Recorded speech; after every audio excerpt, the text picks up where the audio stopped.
Good morning. Before I start talking about the young man next to me, I want to thank Jalen Hood-Schifino, Max Christie, and Anthony Davis for their incredible service here. There's no player that played as big a role to our 17th championship than Anthony Davis, who's also a person of incredibly high character. So those three guys are Lakers for life. I just want to thank them before we start. No.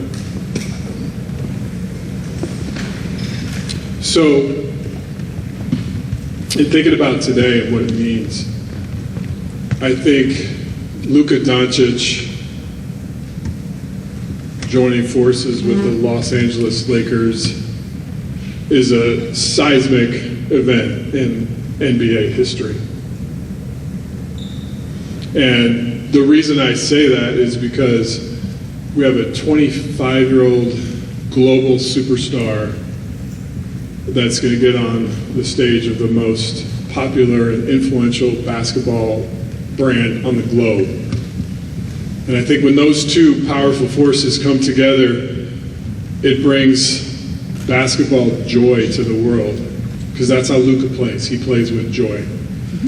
And if you think about kids in Barcelona, or kids in Buenos Aires, or children in Shanghai or Sydney, they're going to be wearing a number 77 Luka Doncic Lakers jersey and bringing joy to basketball just like he does.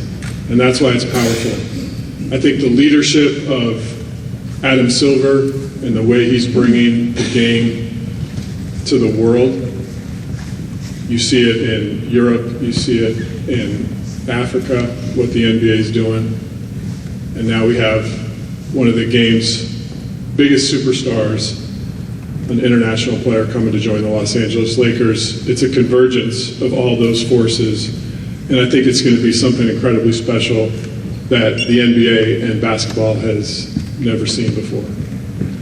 So to get to this place, there's a couple people I want to thank. First and foremost is Jeannie Buss. She's so supportive. I think her vision, which falls in line with the great and late Dr. Buss, to always make sure the brightest and best basketball superstars play for the Los Angeles Lakers. She's clearly carried that vision on from her dad, and I just want to thank her for her tremendous support and vision and helping this day become a reality. The second person I want to thank is anytime there's a trade or a transaction, there has to be a partner. And I want to thank the Dallas Mavericks, led by their GM, Nico Harrison, who was also very instrumental in bringing this opportunity to us and then staying true to the negotiations throughout, where it could be culminated with the trade being finalized and Luka Doncic, Maxi Kleber, and Markieff Morris becoming members of our team. So wanted to thank those two people. And now we'll start with questions. Hey, Luka, there's a video the Lakers put out the other day of if you noticed somebody was talking to you in Slovenian during a game in 2019. It's Kobe. You turn around, you have the moment with him after the game. And just think of how do you go from that to then now joining the Lakers with LeBron James and just thinking of the legacies of those two players and you having the chance to be the next one. Well, first of all, I remember the exact moment that happened. It will always stay, in my mind. It was an amazing moment. Just for Kobe to know my name was amazing for me. And, I just wish Kobe and Gigi were here to see this moment.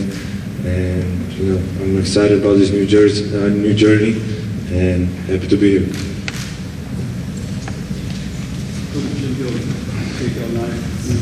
First of all, welcome to Los Angeles. When you walk out and you saw all of us here standing here waiting for you to come, what's your reaction to seeing all of us here to welcome you to Los Angeles?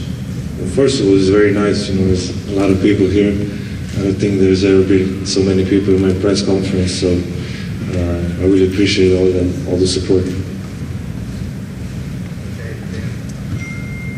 Luka, welcome to Los Angeles. I'm curious, what's your reaction been the last 48 hours to some of the comments coming from Dallas on your way out the door to join the Lakers?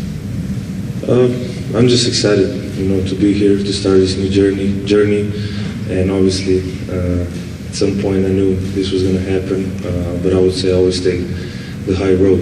I had my amazing moments in Dallas with all my teammates, coaches, and the most importantly, the fans.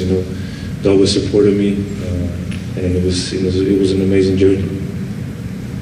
Hey Luka, Dan Lynch with the LA Times. Welcome to LA. You, in a podcast with JJ years ago, said that the one NBA player that you watched was LeBron James. What is your kind of reaction to being able to now play with him, and how do you think that's going to work for the two of you guys on the court? It's just like a dream come true, I always look up to him.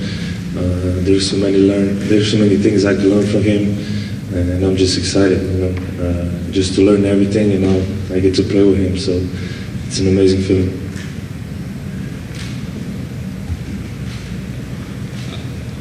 Zdravo, Luka. Jovan Buha with The Athletic.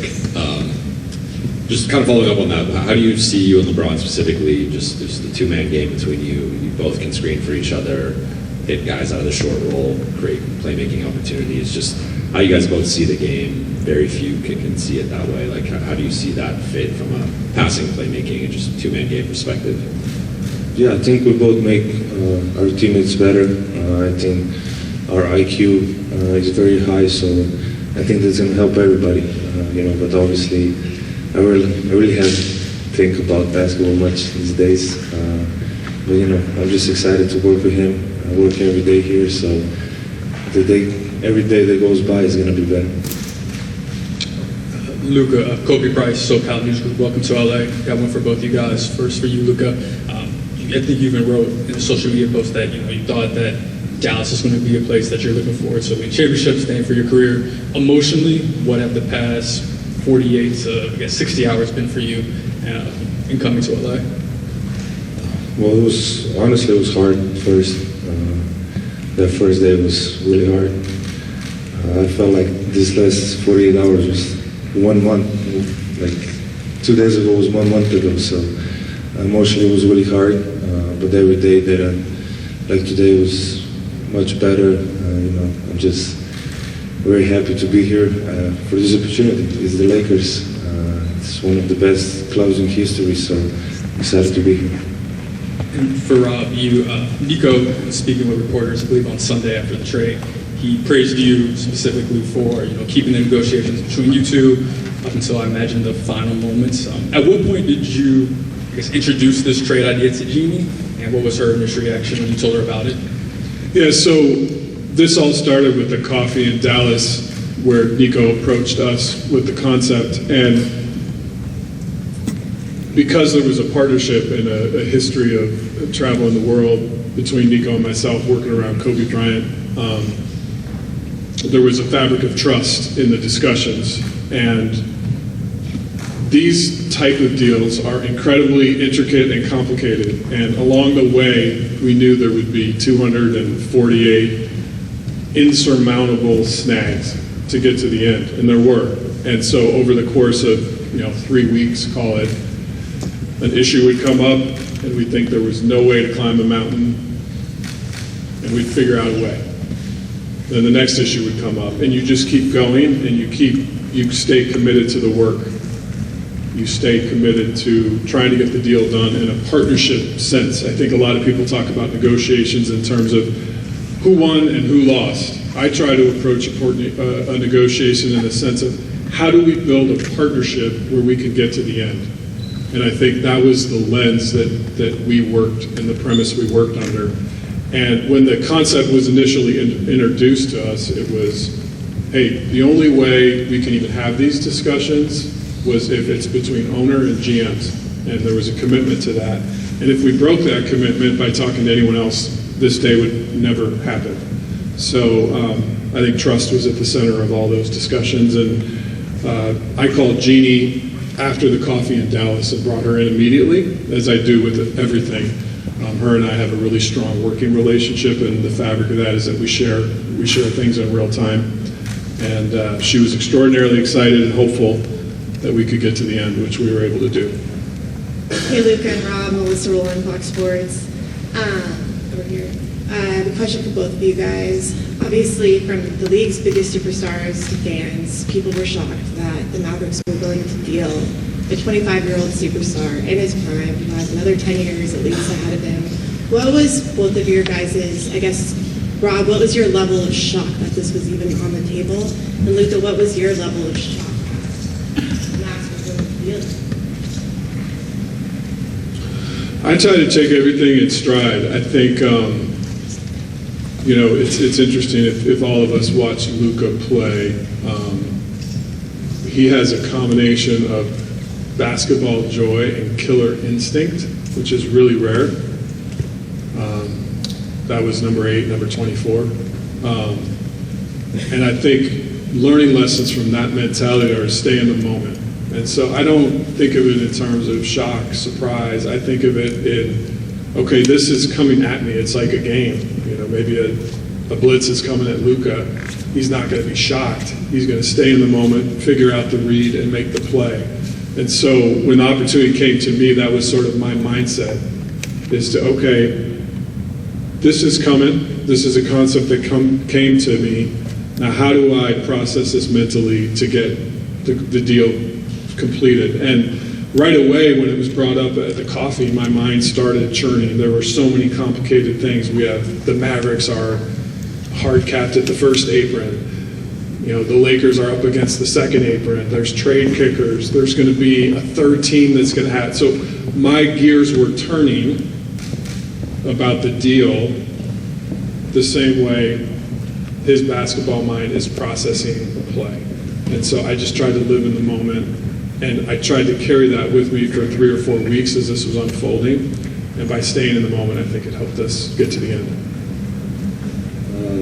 Everybody was surprised, so you can imagine how surprised I was. I was almost asleep, so when I got a call, I had to check. It was April 1st. I didn't really believe it at first. It was a big shock. It was hard moments for me. It was home, so it was really hard moments for me, especially the first day. As I said, I get to play in the greatest club in the world, and I'm excited for this new journey. Luka, over here on your left, Malika Andrews with ESPN. It's good to see you. Welcome to LA. You've been a fan of LeBron. You've talked about it for a long time, but he's also been a fan of you. He's tried to work with you at various different times in the past, whether it be shoe deals or other things. I'm curious, what message did he reach out to you with? Was it a text? Was it a call? What was that? And how did that fuel the way that you think about coming to LA as well? Yeah, he called me right away. He was in New York, so he called me right away. We didn't talk much because he said, I understand what you're feeling, but that was really nice of him just to call me right away and welcome me to LA. Hey, Luka. We've heard from so many other players across the league, Anthony Edwards, Steph Curry, Giannis, talking about their shock at this and also what it means for how teams feel about players and how no one's really safe, quote unquote, to use Steph's words. What have players said to you, and what has it meant to you to have them speak out the way they have? I saw some comments. I wasn't really trying to be on social media these days, but I saw some comments, and it really means a lot. We are rivals, and they speak about me that nicely, so it really means a lot to me. I'm sure. Oh, directly? I haven't talked to a lot of people.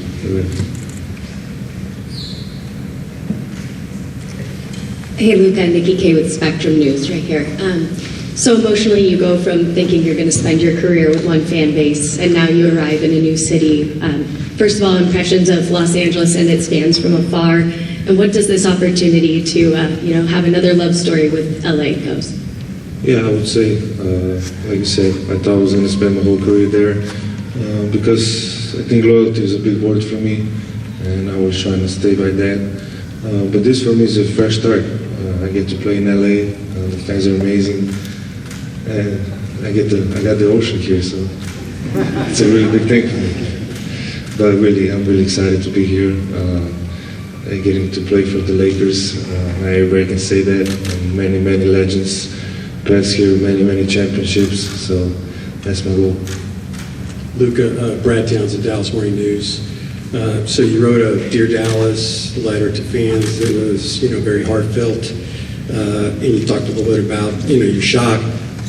How are your feelings toward the upper levels of the organization, Nico in particular, or the decision to trade you? Well, that's their decision, so I have no comment on that. They made the decision. I don't know why. But that's their decision, so I can't do nothing about it. Then one of the reasons that was given was that there was concern that, beyond this summer, or that there's a chance you might not agree to the Supermax extension. Did you or anyone on your inner circle indicate that that might be the case? Absolutely not. Luka, over here, Bill Plaschke, LA Times. Do you feel you have something to prove? Do you feel you have something to prove? Sorry. Do you think you have something to prove? Oh, okay. Sorry. Yeah. Obviously, yeah. That's it. Win the championship. You don't come here for nothing else than championship. So I have everything left to prove. So and the goal is to win the championship. Luka, good to see you. Mark Medina with Athlon Sports and Sportskeeda. How do you address the criticism that's followed you on your way out about concerns about conditioning and durability? It's a motive. I know it's not true. I know, but it's a motive. Like I say, I came here, one of the biggest clubs in history of sports, so it's a big motive for a long run here. I'll just add to that one, Mark. I think greatness is an evolution in a process. And I think if you're striving for perfection, as we are as an organization or as a player is, you're going to have challenges to make yourself better until you don't play anymore. And so I think that's just something to keep in mind. I would assume the question will be forthcoming, when is Luka going to play? I'd rather just take that one head on. Our sports performance department is led by Dr. Leroy Sims. Luka's got trusted sports performance folks that are going to become part of our family in Dr. Sims' circle. And they're working together as we speak about a return to play plan. We have 5-on-5 scheduled tomorrow for Luka, and we're going to take it one day at a time just to make sure that the calf injury is in a good and safe place. So I would truly say at this point he's day to day. We're going to take it one step at a time, but if all those days go well and Luka feels good and confident, he'll be in a game soon, but we're going to partner with him. And I should mention, too, his amazing team, who's now part of our family, led by Laura Beth and Bill Duffy and the rest of the folks that are here today. When we make decisions around superstar players, and we partner and collaborate with them, and that'll be our process with Laura Beth and Duff, who are incredible at what they do. Jared Greenberg with TNT. Rob stole my question. I was going to ask Luka. I guess more about that, just hear from you, what this process has been like. You've gone through it now 4 times with this calf. So what have you done to get back on the court? How are you feeling? And how confident are you in that this won't be a reoccurring injury? Well, for the first time, I took my time, get it to heal 100%. Other times I think I just wanted to go back on court playing basketball and not really be healthy 100%. So this time I just took my time, which was normal amount of time to get back to 100%.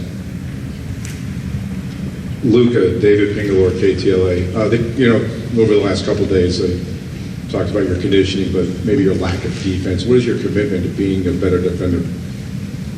Yeah, I think this year I really stepped it up honestly, and it's just being more active, more vocal, and I think I did a step ahead this year. but I need to do more steps ahead, so that's what I'm planning on. Hey, Rob, just obviously make a blockbuster move like this. What is your balance of thinking long-term with 25-year-old and then also just the short-term, knowing that the deadline's coming up on Thursday, just balancing the long-term vision with the short-term? We know that our roster has continued work to do to become complete. And just to be clear around the vision for our roster, we're going to build a roster that fits JJ Redick's philosophy, his basketball philosophy. That's something that we believe in, that we support, that we want to lean into. So in terms of roster decisions, JJ and I collaborate extensively around that and fitting how he wants to play. We know we have a need for a big. The market for bigs right now, leading into the last 2 or 3 days of the trade deadline, is very dry. There's just not a lot available. So maybe we'll be able to do some stuff around the margins. I would say in terms of a big move for that position, it's probably more realistic that would be something that comes in the off season. But Luka will be at the center of that as we build for the long term. We want to format a team that fits JJ's coaching style and his strengths and his needs to help us win a championship with the other people that are also on our team right now who are going to be a big part of that winning as well. But your question was about long term, so I'm speaking more to long term. Luka, I know you had 13 games as a teammate with JJ in Dallas, and just wondered what that was like for you, the relationship that you formed, and then your thoughts about playing for him as a coach. Yeah, I mean, first of all, he couldn't move at all. So, no, but it was a great relationship. I really respect him. You don't see me go on podcast. I went on his podcast twice, so you know how much respect I have for him. So I'm really excited that I can play for him. Rob, good to see you. Along the same lines with the trade deadline and all of that, the window for Luka, 25 years old, coming off a finals appearance last year. LeBron, 22nd season, 40 years old. Like, what's the urgency level to have this team in the immediate future reach championship contender status? And whether that immediate future is between now and Thursday or the offseason going into next year, just kind of what is the view in terms of the timeline to get this team to be able to contend? The urgency is ever present. From the first day I started taking this job until I sit in the chair right now, there's always an urgency to win championships. That's what the Lakers set out to do. That's the expectations of our fans, and we're going to put in the work to constantly try to do it. At the same time, you have to be realistic. And if there's not a championship big on the market right now, I can't wave a wand and create that opportunity. We'll continue to work and look for areas that we can complete and fill out the roster. But as we saw with this trade, it takes 2 teams.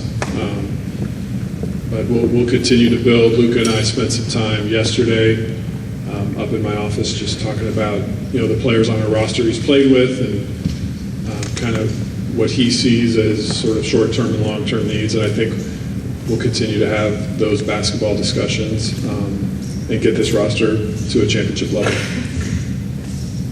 Luka, Mike mentioned JJ Redick, your former teammate. You've got Maxey and Markieff over there. Dorian Finney-Smith is a player you've spoken very highly about in the past. Greg St. Jean was a coach you've worked with. How is that going to help as you take on this crazy life change, having all these familiar faces be here for that transition? I think that's a really good thing, to come to a new place, but still know some people. And I think that's mentally, I think that's a really good thing, and they're gonna just help me. The guys that were here, they'll help me learn new stuff about LA, about the team, and it's just helpful to see friendly faces. Edwin Garcia, Silver Screen Roll. My question is for Pelinka. Rob, when you're talking about a championship caliber big and aligning with JJ Redick, what do you think the values in that position are required in the modern NBA? Versatility, mobility, a vertical lob threat. I think that's a key to the spacing that Luka likes to play with. Competitive. I think those are some of the core things there. Those players are hard to find, but we'll accomplish the task that's before us and find a way. Rob, over here.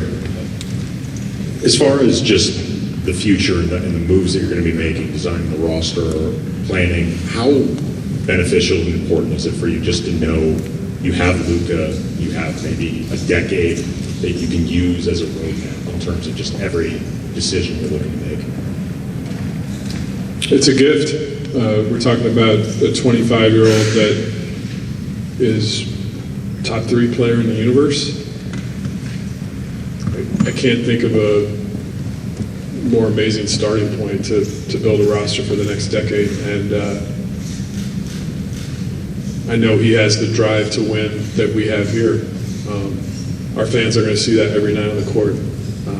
I know up here he might seem calm and casual and quiet, but we know the alter ego comes out, and we'll see it at crypto.com soon. And I can't wait for it. Thanks, everyone.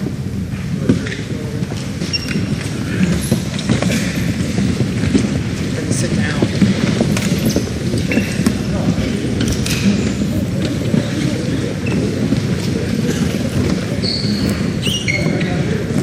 They need to sit down.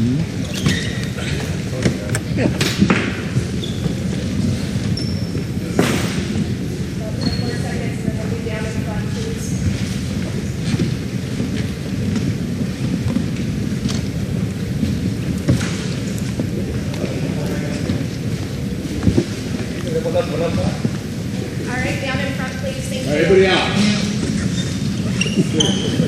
Get out.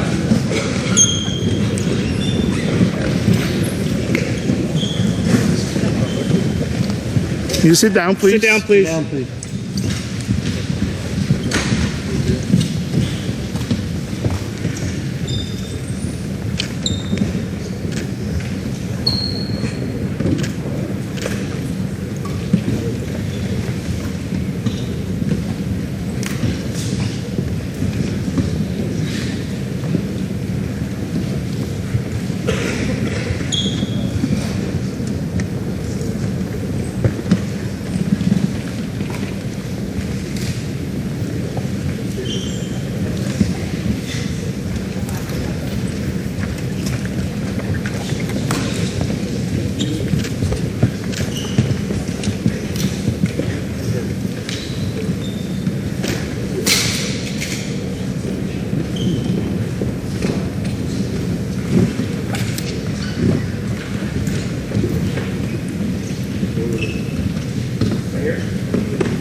Thanks, everyone. Close up the end here.